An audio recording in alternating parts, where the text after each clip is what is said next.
and welcome to ISTV English News. First, the top stories. Whether construction of Sanjintong can be completed before Sangay Festival or not is uncertain.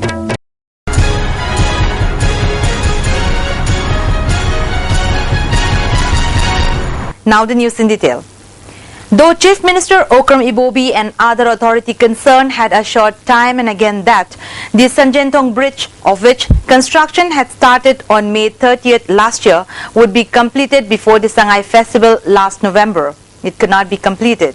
The Chief Minister had again said that the bridge would be completed before this year's Sangay Festival. However, looking at the present progress of the construction, it is quite uncertain whether the construction can be completed or not before the festival. Works Minister Dr. K.H. Ratan Kumar had said on the floor of Manipur Legislative Assembly that the construction of the bridge had started on June 7 of 2014. The question of Sanjintong Bridge was raised by a member of the House during the Assembly session held in July last. Replying to the question, Works Minister Dr. Ratan Kumar had said construction of the bridge would be completed by September this year, which has already passed. However, there are a lot of differences between what the minister had said in the House and the present status of the bridge. According to an official of the PWD who was found supervising the construction work, setting slab of the bridge just began on October 2nd. The slabs need to be watered for at least 28 days. Which means the slabs have to be kept untouched till October 30th. Though the black topping work could be done in a day, it has to be kept for 2 days without using it. Besides, the footpath that has to be kept on both sides of the bridge will take some time in construction. Cement work and welding iron will take quite some time. There are other works too. Moreover, painting of the bridge has to be done in at least 5 coatings of spray. It cannot be done in a day's time.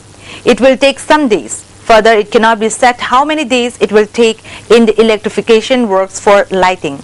Yet, officials of the Simplex Projects Private Limited assured that the electrification work can be completed in 2 days. On the other hand, the road on both openings of the bridge has to connect the bridge. This work of connection will also take some days. Then, what is most feared by the workers is that if it rains, the work of welding iron will have to stop as it cannot be wet. The closure of Tumbutong by the residents of Wangkai Thangapat Mapal in protest against the authorities' apathy towards the pathetic condition of the road connecting Harikagok Makong and Puza Lampak that began yesterday has been intensified today. The 9th Foundation Day of Yelho Inat Sindam Loop was observed at its office located at Soibam Likai, Wangkai Kuno. The office bearers of the loop, members, advisors and students attended the function. And now let's take a short break. I'm ready. Telero. Editor ka late. Some say hujik pudi perfectly straight ado kankhar kandadi freezy. Relax. Perfectly straight. Aina semi anobo sunsilk perfectly straight with straight lock technology maramdi. Some kankraba matong daso align straight oina laina bagidamo. Wow, hujik su straight oirina. Straight and gorgeous. Sunsilk perfect straight. Lock tobio, rock tobio. Now the national and international news. Raising concern about blockade from Nepal side, government sources claim that 1,500 trucks are waiting along the border that are now being allowed to go inside. Sources also denied any allegations about blockade from the Indian side. 190 trucks with supply had gone to Nepal from Birganj, Rupadia, UP, Zogwani. India has dismissed suggestions that it has imposed an embargo against the supplies to Nepal. It has maintained that the obstruction was due to protests and unrest in Nepal as Indian companies and transporters fear for their safety and security. Union Minister for Development of Northeastern Region Jitendra Singh on Tuesday asked the state governments of the 8 northeastern states to prepare themselves and to take benefits of the bilateral trade with the neighboring countries.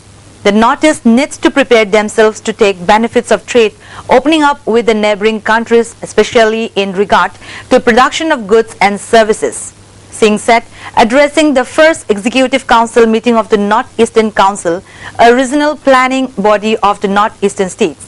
Singh also asked the Northeastern Council to prepare a comprehensive report on its financial status to seek more funds from the Finance Ministry.